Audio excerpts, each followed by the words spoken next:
பார்த்தோன்னா நிறைய சீனியர்ஸ்க்கு வந்து நல்லா பெண்ட் பண்ண முடியறது கஷ்டமாக இருக்கும், இதெல்லாம் இருக்கும். அதனால் சும்மா சிம்பிளாக காலை வந்து ஆக்டிவேட் பண்ணுறதுக்கு காலில் இதே மாதிரி ஒரு பேண்டேஜ் இருக்கணும். வீட்டில் இருந்தால் பாருங்கள், பெல்ட் மாதிரி இருந்தாலும் அதை நல்லா ரைஸ் பண்ணிக்கலாம். ரைஸ் பண்ணிவிட்டு நல்லா அதுக்கு ஒரு ஹோல்டு கொடுத்து நல்லா ஒரு பிடி கொடுத்து என்ன பண்ணணும்னா ஸ்ட்ரைட்டாக நம்ம வந்து ஒரு எக்ஸசைஸ் பண்ணணும். இந்த காலுக்கு மட்டும் 1 ரைஸ் பண்ணி, இதெல்லாம் நம்ம சாரியில் பண்ணும்போது சிம்பிளாக இருக்கும். ஃபுல்லாக ஸ்ட்ரெச் பண்ணலாம் காலுக்கு. ஸோ தூக்க முடியாமல் சில பேருக்கு காலெலாம் தூக்க முடியாது, அதனால அழகாக சேரில் உட்காந்துட்டு இந்த மாதிரி ஒரு பெல்ட் எடுத்துட்டு நல்லா நல்லா ரைஸ் பண்ணி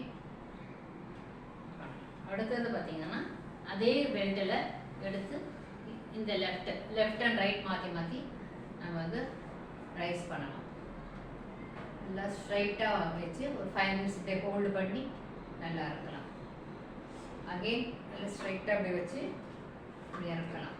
அதாவது நல்லா அப்படி ஸ்ட்ரைட்டாக இது பண்ணி. ஸோ நெக்ஸ்ட்டு வந்து ரெண்டு விரலையுமே நம்ம 2 காலையுமே நம்ம வந்து நல்லா மாட்டிட்டு ரைஸ் பண்ணணும். அப்படி 1 2 3 4 5. சீனியர் சிட்டிசனில் இருக்கிறவங்களாம் பார்த்தீங்கன்னா டெய்லியே வந்து 2 காலையும் கையும் மட்டும் நம்ம வந்து டெய்லியும் ஏதோ ஒரு ஆக்டிவேட் பண்ணிகிட்டே இருக்கணும். அப்போ தான் வந்து உங்களுக்கு அந்த பிளட் ஃப்ளோ வந்து உங்களுக்கு ரொம்ப நல்லாவே இருக்கும். அடுத்தது இது வந்து நம்ம என்ன பண்ணலாம்னா கையில் அப்படி பிடிச்சிக்கலாம். கையில் பிடிச்சிக்கிட்டு இல்லை ரைஸ் பண்ணலாம். மேலே கீழும் இப்படி ரைஸ் பண்ணலாம். 1 இதெல்லாம் வந்து பேக் எட்ஜுக்கு போனீங்கன்னா நல்லா அப்படி வரும்.